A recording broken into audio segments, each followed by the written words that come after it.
Many people believe that academic success is a matter of talent or IQ. However, the stories of people who have overcome adversity to achieve great things in their field suggest that hard work and determination are key ingredients in the recipe for success.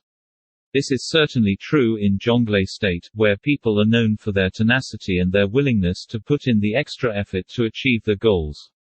From students who walk for hours each day to get to school, to adults who sacrifice their own comfort to help their children succeed, the people of Jonglei State are living proof that hard work pays off. As long as you are willing to put in the effort, you can achieve anything you set your mind to.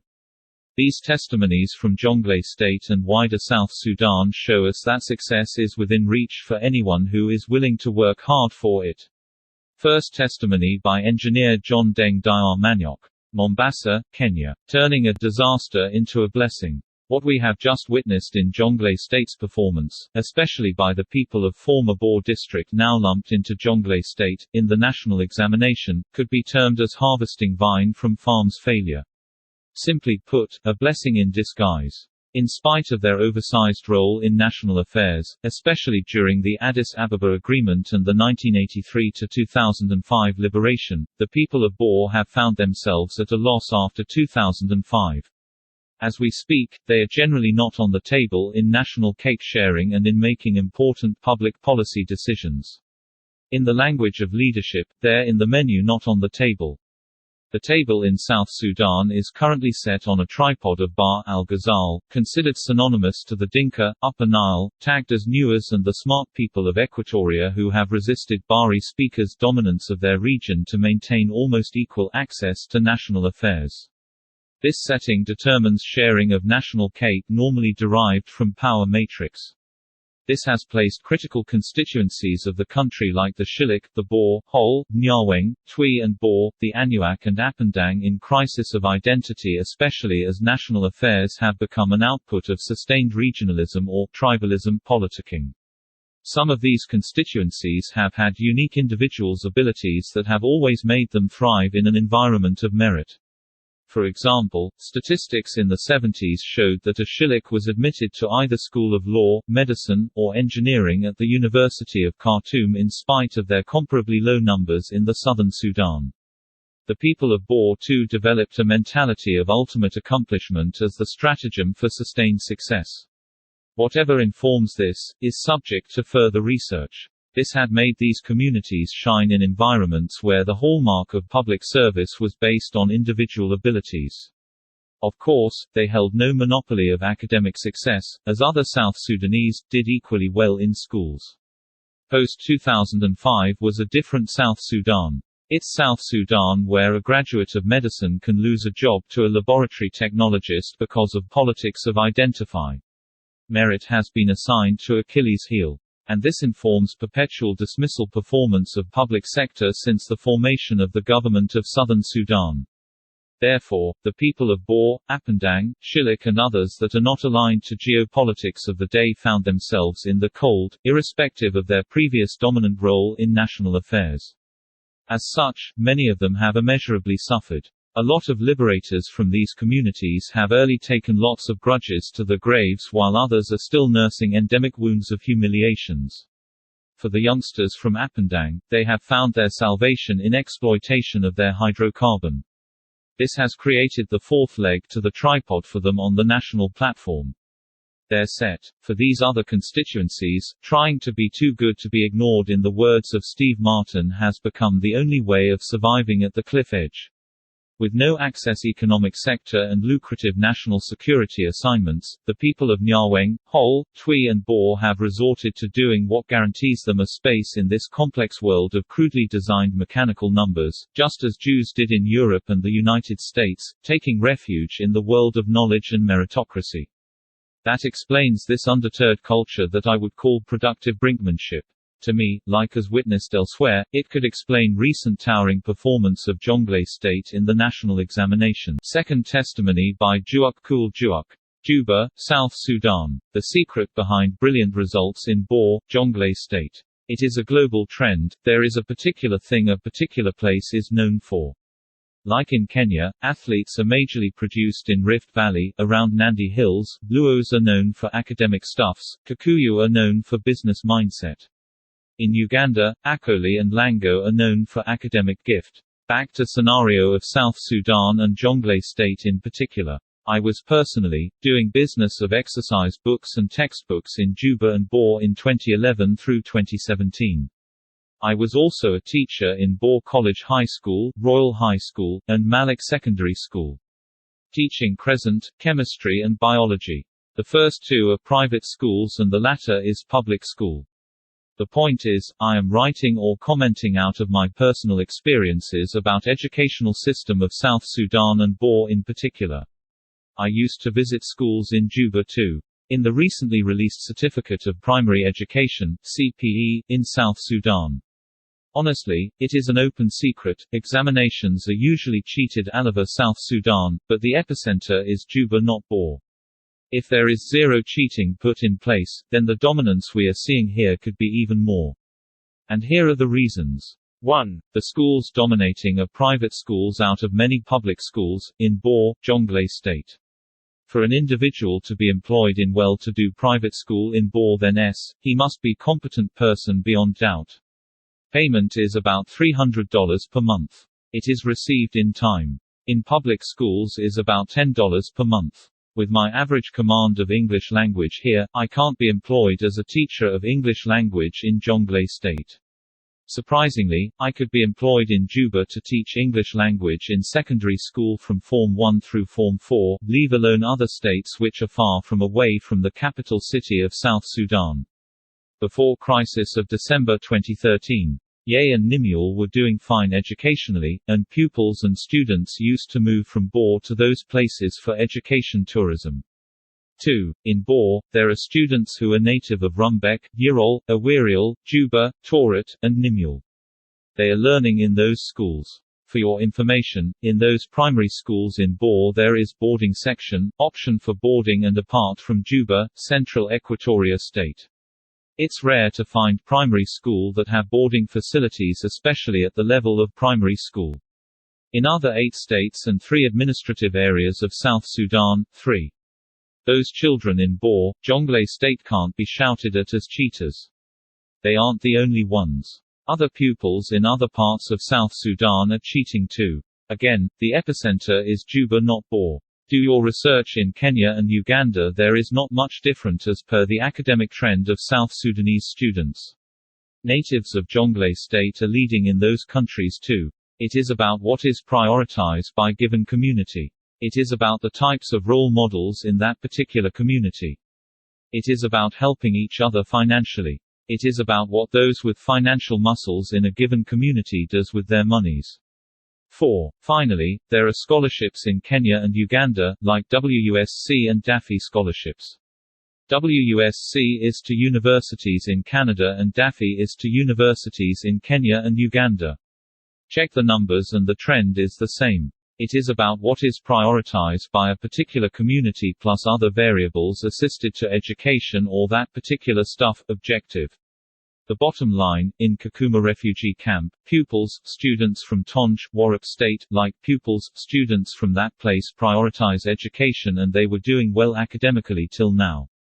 There are people like Maluik Alfred Majak Mayam Muniwaya Deng Darjang plus others. It is about having role models and prioritization, the objective of what you want in life. Check on the numbers of private schools in Juba and Bor, both primary and secondary schools, and your research about their owners. And there are many rich South Sudanese out there who aren't citizens of Jonglei State.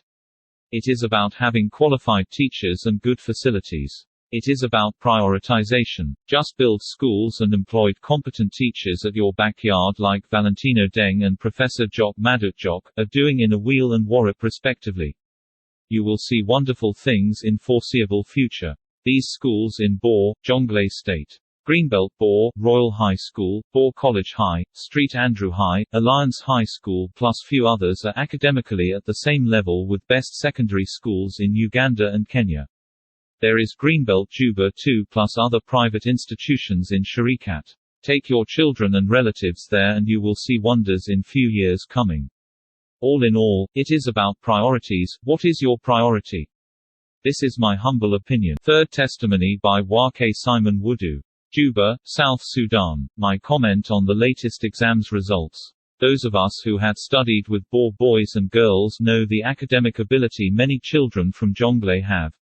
If they are not taken by latest modern social life, they have an ability of concentration and hard working, some of the greatest factors any best student should possess in school. I don't doubt if majority of our best pupils, students emerged from there. Many of them were Dad's best friends as his pupils back in the days. Seeing Dad marking exams papers in the past, oftentimes, they were some of the best academic competitors. Maybe or Philip Mack, one of my OBS in Metu SS, UG, then ahead of me, is one testimony among many. If I'm not mistaken, he emerged one of the best in sciences then at the time in Metu SS or even the whole Moyo district. Congratulations, come on, big gun. I know many may not know this fact. I don't want to mention many names. But those OBS with maybe or then in Metu can testify.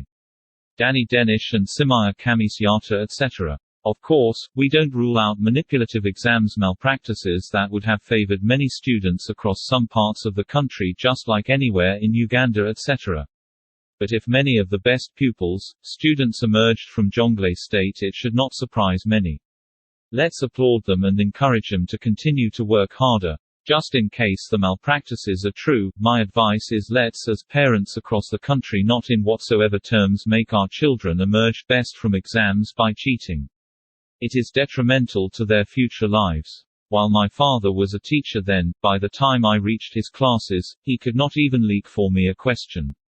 Asking alone, which none of us, his kids didn't attempt, was a crime that could cost canes. Congratulations, best students. Fourth testimony by Dengbol Aruai Bol, Juba, South Sudan. Congratulations, Jonglei pupils. There is this misconception that Dr. John Garang de Mabior selectively sent many of the Boer sons and daughters to schools and abroad during the liberation struggle, thus, the reason why a small community like Boer has several hard-won genuine bachelor's degrees, master's degrees, and PhDs from prestigious centers of higher learning around the world. Pupils from Jonglei undisputedly topping South Sudan's PLE show that education is individual and solely driven by culture. Different communities value different trades, some are primarily farmers, some are traditionalists, etc. The success of these children goes to what they are told, and the value attached to education, not necessarily a certificate. These children have made it easy for me to justify that Dr. John Garang de Mabior had nothing to do with individual success in education but personal, family, and community endeavors because Dr. John Garang de Mabior can't possibly still be educating the people of Boer in the grave the last 17 years. Fifth testimony by Dan Onam David. Yetown, South Sudan. Give honor where it is due to Jonglei State. First, let's agree to take a break from some of the misguided elements wreaking havoc in other parts of this lovely nation that in truth don't represent the other beautiful side of their region. Now that we have taken a leave from that political crinkum-crankum, let me take you on a ride of gratefulness birthed from the crevice of personified experiences. Needless to say, that it is incumbent on all beings of honest hearts to leave aside insalubrious attitudes and relay an unbiased version of truth. Today I join the company of sincere people and feel duty-bound to weigh in a defense for the authenticity of the CPE results for Jonglei State, drawing from the premises of the immense knowledge, experiences, and memories of growing up and studying with Dinka Boer boys and girls in my primary and high school life. Anyone who truly knows the academic prowess of these guys won't be flabbergasted by the fact that they are topping the academic ceilings of this land. Aside from the fact that our education system has extreme flaws when it comes to exams, let that not overshadow the academic hard-working spirit and concentration that is a pure characteristic of people from that area. If we, for instance, we take cheating as the reason behind this achievement, then I can solemnly submit to you that schools in Juba City could have topped that table of best performance given the practice there. And personally, one of the best things that happened in my academic life is studying with friends from Dinka Boer in Lowbone for that matter. They are the only breed I know that won't give you rest and breathing space in the class. They don't have the luxury of spending their time recklessly in pursuit of worthless pleasures alongside education. Let's just drop the negative hullabaloo, recognize, and celebrate the achievement of these young ones from Alpha Nursery and Primary School in Boer Town. Million congratulations. Sixth testimony by Manua Muogor M. Kerr. Well articulated. I'm an alumnus of Kenya, Daffy Scholarship, and mostly if not predominantly Daffy scholars come from Jonglei State. You guys have invested heavily in education and make it a top priority. Back in the days at Kakuma refugee camp, I used to compete with one guy in the name of Malul who by then hailed from Group 17. I thought I was only top brain in the camp by then, but Malul proved me wrong. He, Malul, gave me a cutthroat competition at Shambay Primary School. I topped the class once in a mock test, but Malul reigned supreme entirely. Ideally, it doesn't require rocket science to know that you guys have brains. Let's give credits where it is due. Bottom line, exams leakages and abnormal cheating are rampant in the entire South Sudan. This is dogging and equally plaguing our education system. Seventh testimony by Chol de Quat. Juba, South Sudan. This level of intelligence is associated with Sud wetlands and with cows than being purely Boer Town based.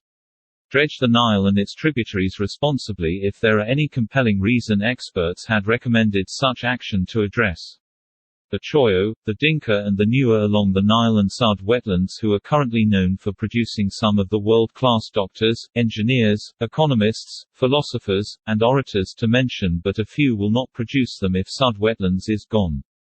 Very few far away from water communities produce many very intelligent intellectuals in every field.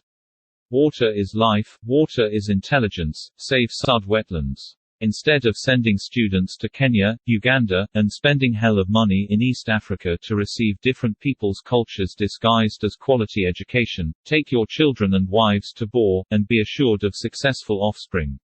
Congratulations to the children in this list for topping South Sudan's Certificate of Primary Education (SSCPE), and congratulations to them and the previous colleagues for making Boer an education capital of South Sudan.